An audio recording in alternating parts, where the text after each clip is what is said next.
What's up, everybody? Welcome into DodgerHeads presented by DodgerBlue.com. My name is Jeff Spiegel, joined this morning by Matthew Moreno here for a little Saturday morning news break. Hyeseong Kim is going to be recalled from Oklahoma City and called up to the big league club. Shout out to Dodgers Daily for having this news first. It's since been confirmed by other sources. But Matt, we've been asked a lot lately about if Kim was going to get a chance. It appears the answer is yes.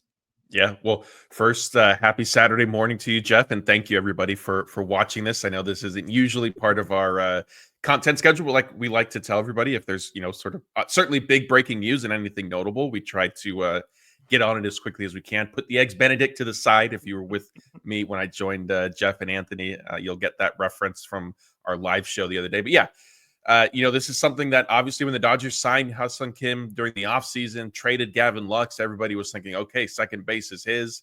And then spring training, as you sort of tried to caution everybody, he might not exactly light the world on fire. And that was the case. So got optioned to Oklahoma City to begin the season. And now here we are, getting his first opportunity. He was passed over a couple weeks ago when Freddie Freeman went on the injured list. And at the time, Dave Roberts said, look, Hyeseong Kim, Dalton Rushing, they didn't really factor into the Dodgers' plans right now, given the short amount of time Freeman was expected to miss. So what it means that Kim is up now, is it? I know we're going to get into it. Is there concern with Tommy Edman? Is it just, kind of right person for the right situation at this point? Regardless, good. It'll be good to see him, assuming he gets into a game, of course, getting his opportunity. Yeah, and we'll circle back to Hyeseong Kim, the player, and what to expect. But let's go to the piece that you kind of referenced. The one thing we don't know for certain is what the corresponding move is. The speculation is that Tommy Edman will be going to the injured list. Edman injured his ankle, I believe, sliding on Wednesday night against the Marlins. Tuesday night. He missed Wednesday's game. He had Thursday off. There was a workout. He was seen working out Friday prior to the game in Atlanta. And Dave Roberts said this was a day-to-day thing, although he did say regarding the workout today could be telling. All of the expectation, though, was that Tommy Edman would be fine. I think David Vassay had a tweet. The Dodgers are optimistic that he can return to the starting lineup tomorrow if the game is not rained out. And then all of a sudden we get news last night that Hyeseong Kim is probably being called up again, confirmed this morning. So it sure does seem like Tommy Edman with an ankle injury will be going to the injured list retroactive to Wednesday. Yeah, so I think what's interesting here is the timing of everything. Of course, we do have the post game video up from Dave Roberts going back to Wednesday, and when he was asked about Edman not being in the lineup that afternoon, and he said, yeah, his ankle, but not really concerned. He should be back in the lineup to start the road trip, and definitely if not, then certainly by Saturday he would be playing. Lo and behold, here we are, as you mentioned, Saturday morning we're recording this, and Edman's status appears to be I guess not in danger, but questionable and up in the air and likely going on the injured list. It appears to be. I think, with the amount of time he's missed, they can backdate, you can retroactive an IL stint a maximum of 3 days. And so they're kind of in the window of needing to take advantage of that and limit the amount of time the amount of games he ends up missing moving forward.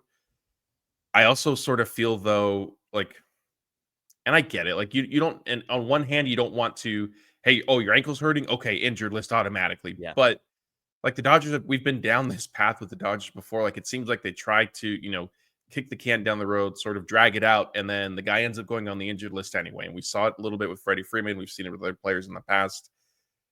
I'm hopeful that, I mentioned it as we were beginning this show that Hyeseong Kim wasn't called up when Freddie Freeman went on the IL because the Dodgers expected it to be a short stint, and he doesn't play first base. So I'm hopeful that in this case, because Tommy Edman is a second baseman, shortstop, center fielder, Hyeseong Kim can play second base, can play shortstop, can play center field, that it's more that he's a natural fit to replace him and not indicative of Edman having, maybe 2 or 3 weeks that he needs off with his ankle, because we do need to remember this is the ankle that he sprained last year while he was on his rehab assignment. And so, is that creating some issues? He downplayed it. I know Bill Plunkett from the OC Register had some quotes from Tommy, and he said, no, they are, as much as it is the same foot and ankle, they are separate issues.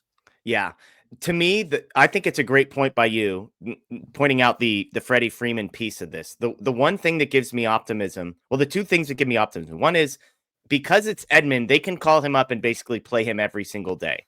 And so I know with Dalton rushing, that's been one of the concerns. Well, why not Dalton rushing? It's like, well, because Kike Hernandez is going to play first base. And so Dalton rushing, they don't want to bring him up to sit on the bench. My guess is if Hyeseong Kim is coming up to replace Tommy Edman, he's going to play a lot. Maybe it's not 7 days in a row. I know they've got 10 games in 10 days, but it very well might be 5 games out of 7 or something like that. And we see him as a pinch runner, a defensive substitute.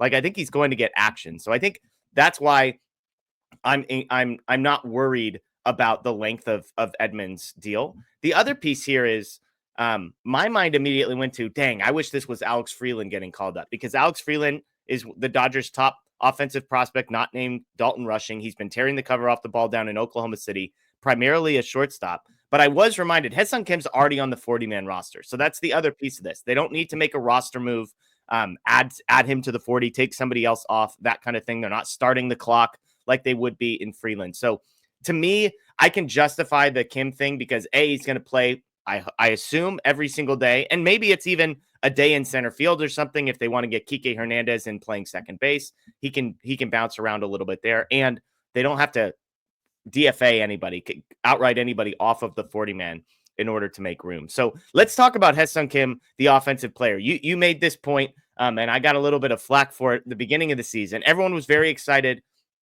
when the Dodgers made this signing, and I just said, hey, long-term, I am bullish on Hyeseong Kim. Short-term, guys who come from the KBO typically do not tear the cover off the ball on the offensive side of things very quickly. And there were players who had come over who had more successful offensive careers in Korea who came over and struggled their first year. Now we're seeing with a guy like Jung-Hoo Lee up in San Francisco, his second year in Major League Baseball, he's absolutely destroying things. So that's the optimistic part. Now with Kim, what was so interesting, he actually got off to a great start down in AAA after struggling mightily in spring training. On April 12th, his slash line was 293 batting average, 359 on base, and 603 slugging percentage.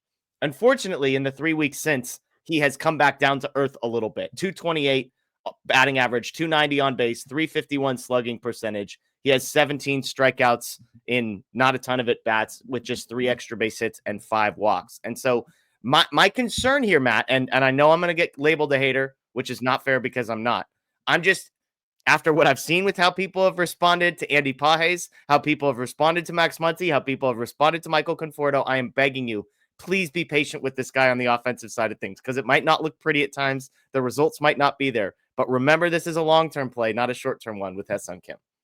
Yeah, and another thing to kind of factor in with all of this is he's been working on some mechanical adjustments during spring training and into his time with Oklahoma City. So that's at play as well. You do something your entire career. I'm not. Yep. The details haven't completely come out, so I'm not sure. I don't think the Dodgers are doing like a total overhaul per se, but there's some.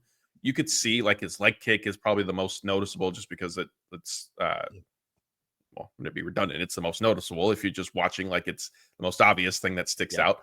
But then in terms of bat path, hand placement, stuff like that, like, you do something for kind of your entire career and then you change it. Like, it's going to take a little bit of time for the new adjustments to sort of set in and get comfortable with. And so, yes, to your point, like, there does need to be some patience with Hyeseong Kim. I think what'll be interesting to see is, just because of how the world is and how these things go, like, he's either going to like completely tear the cover off the ball, or he's going to really struggle. And that if he's doing really well, everybody's going to say, oh, keep him up. Like, Tommy Edman's ready to come back. Keep him up. Get rid of Conforto. And that's the other thing too. We can get into kind of the trickle effect of this. And of course, if Hyeseong Kim struggles, then it's going to be, why is he even up here? The Dodgers should have called up Dalton Rushing or Alex Freeland, as you mentioned, stuff like that. So yes, I think it's important to, take this time for what it is. It's going to be his MLB debut whenever he gets into a game. Again, he's been working through some adjustments down at the AAA level. Now, trying to still implement that at the major leagues, isn't going to be easy. And you've been in the locker rooms, like, when this guy gets called up, like, if it's tonight, there's going to be a number of extra people that are going to be in that locker room from Korean media to see him make his major league debut. So this isn't, like, if Alex Freeland got called up, I don't think there would be a huge media presence to document the moment and following him around and asking him questions pregame and postgame, But that's going to be with Kim. So he's going to have to wear a little bit of extra pressure as well, just because of the country he's playing in, the country he's from. and that kind of thing. So I'm excited for him. I do think he brings something to the Dodgers on the defensive side of things, on the base running side of things. We saw Chris Taylor come in as a pinch runner last night. Like, that's going to be Hyeseong Kim moving forward, and he's much better. He's an incredible base runner when it comes to sprint speed and that kind of thing. So I think he's going to be able to contribute. But to your point, I don't see a world where he comes up and just hits 260. Like, it feels like he's either going to be hitting 400 a week from now, or he's going to be hitting 090 with a 50% strikeout rate. And I hope I'm wrong about that. But I just view this as, hey, he's already on the 40-man. Edman's going to be down for 2 weeks. Let's give him 10 opportunities to play in 10 days. Let's see how he does. Let's give him a taste, and then he can go back down to Oklahoma City. Like, I imagine, I was getting mentions this morning when we were tweeting about this, about, oh, well, Conforto DFA, when is this going to happen? I'm like, we're months away from that. We're months. Unless Hyeseong Kim hits 500 with 3 home runs in his first week here, like, we're not having that conversation, at least where I stand. I remain optimistic that Edman, maybe this is just a 2-week injury. They're being cautious, and they're giving him all the rest he needs. Kim gets a taste, and we're not making any long-term decisions based on what happens. That's where I'm at, Matt. I don't know about you. Yeah, I'm with you. I mean, it makes sense. Like I said, the only thing and maybe they wanted to see, on the off chance Tommy Edman went through his workout on Friday and things felt really great, and so, okay, we don't need to make this move. I would just argue, hey, like, if his ankles, but like we've seen the Dodgers do it in the past, though, something's bothering you, we're playing for October, just shut it down. So I sort of feel like maybe you just should have planned for this anyway. Let Hyeseong Kim come up on Friday. At this point, it's one extra day, so water under the bridge. It's not the end of the world. It's just more, to me, it's interesting just to kind of see, like, not the thought process, because we're not necessarily hearing every exact detail, but sort of the chain of events that led us to this point. I mentioned, the trickle down effect is, and you alluded to, Hyeseong Kim probably getting regular opportunities right now, even if it is for a short span. I wonder how much of those will come in center field, with then Andy Pages shifting over to left field. So fans, like, they want Michael Conforto DFA. I'm with you. Like, that's not happening anytime soon. But we could be in a situation where Conforto's playing time is certainly going to be decreased over this next, 10 days or so. Yeah, and that's an interesting thought. I hadn't put those pieces together.